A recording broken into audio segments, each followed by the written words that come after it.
the new communications manager for the city, Christina Crouch. Welcome to the show. Hey, thanks, Bart. Thanks for having us. Yeah, nice to see you. And Christina, congratulations. Thank you. Yeah, we've had the pleasure of working with Christina for many years. She's worked in communications and marketing in the community, Lifeways most recently. Welcome aboard. So how did you and Christina get together? We had a need to help with city communications, and so we put the word out, and thankfully we had a lot of interest in it. But one candidate rose to the top, and that was Christina. So we're happy to bring her on board at the beginning of this year. Really excited to have her take over city communications and work to push the city happenings out there to the community to make sure that people are informed, they know what's going on, and they know where they can find resources to help them in the city. Yeah, and Christina, for you, what was it about this opening that attracted you? Well, it's my hometown, and when positions show up in my field, I know about it, I hear about it, and I saw that they had a need that seemed like one that I could fill, and I jumped at that opportunity. Pretty surprised at how quickly everything moved after that. It was a really great experience, and I love the staff over there at the city. Nice. And right out of the gate, you're sharing information about a few things going on in the city. The deer call, that was, I think, your first press release. Yeah, it had to get rescheduled too, and we have that coming up this weekend. It was postponed? Postponed, yep. Funny thing about deer calls and hunting deer in Michigan is that you need a deer tag. Oh. Even if you're going to do a coordinated deer call with the state, they need to coordinate within themselves to have the deer tags available. So we're thankful that they have those now. Oh, good. We can get it done. Is there a goal on how many deer you hope to harvest? I don't remember the precise number, but this is a coordinated project with the county and Summit Township. So not just in Ella Sharp Park, but almost southeast side of the city, southwest side of the city, excuse me. Go into Cascades and a little part of Summit as well. Yeah, the golf course. Golf courses, yeah. Yeah, Yes. to maintain the health and numbers of the herd. All right, well, let's hope, because I think we're all in agreement. There's too many deer in the urban areas. Yeah, I don't know why people need to drive north or go somewhere else to hunt in Jackson. Well, I think we talked about that. Well, the last time you had a statistic that in firearm deer season, Jackson County had the most. We were like number two. Number two or something like that. Yeah, it's wild. You just stay here. Please stay here. And I think there are people that come up from Indiana, Ohio to recreate in Jackson County. And in Jackson, we have a potentially new recreation facility that is being contemplated. Yes, and it's complicated too. It's complicated, Everything right? with the city can be complicated. But what happened last night, Christina? A new organization in the community has this grand idea for Ella Sharp Park. Yes. So that's Movement Jackson LLC. We are partnering with them to look into a potential new community opportunities for the Ella Sharp Park. It's just going to be north of the mini golf, and we're going to be really excited to see what can happen for our community. So where the old swimming pool was. Yes, I brought that up last night at the city council meeting. I was like, if people recall correctly, there was a pool there. It was a little bit of a controversy in town.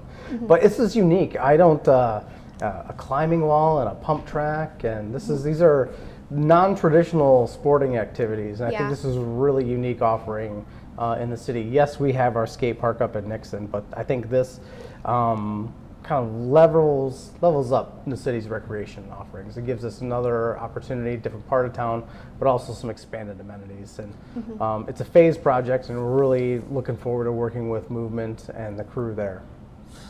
Yes, Movement Jackson LLC, a number of the principals in that organization, people will recognize from Bright Walls. And I think having the organization comprised of young people that have really accomplished a lot already in the community, that's a pretty good sign. Yep, they're invested in this community. They have families here and are inspired by their families to do something for their loved ones that would be able to use it in the community. And that's where the vision of this park idea came from. So they're just doing something that they know not only will be a legacy for generations to come, but something that is relevant to their families now.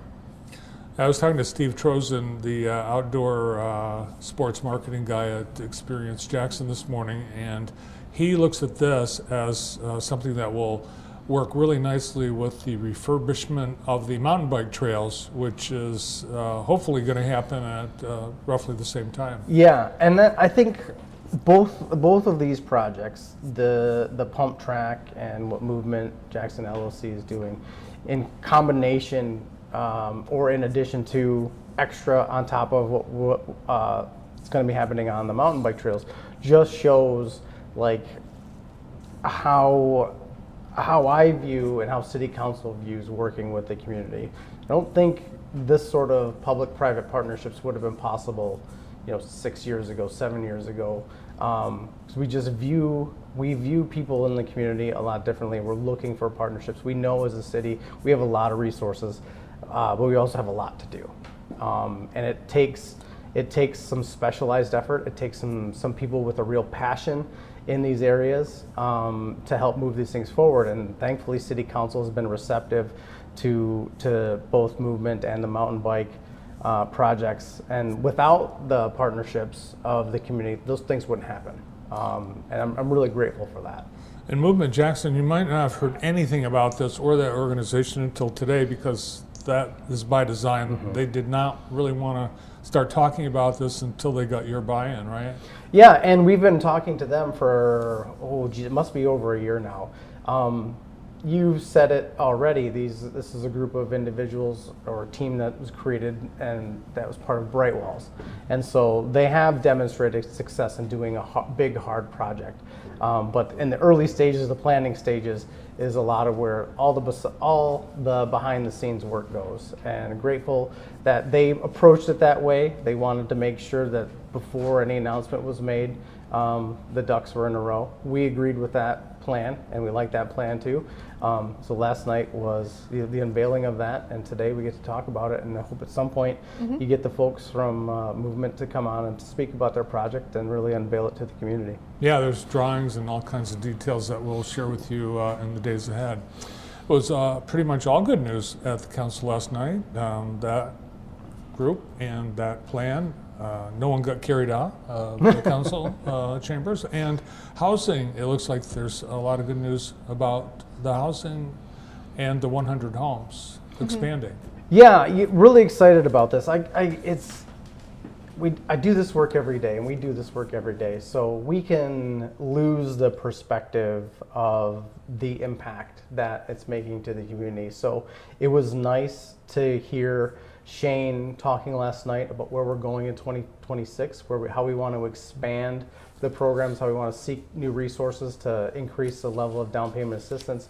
But it was also, for me, it was really good to listen to Corey Mays talk about what we've done already and to sit back and reflect on that and be proud of the work that the team has done and be proud of the difference that we're making today and tomorrow. And I think a great comment from Councilmember Forgrave last night, who hit the nail on the head of why this project is so important to us, the return on the investment.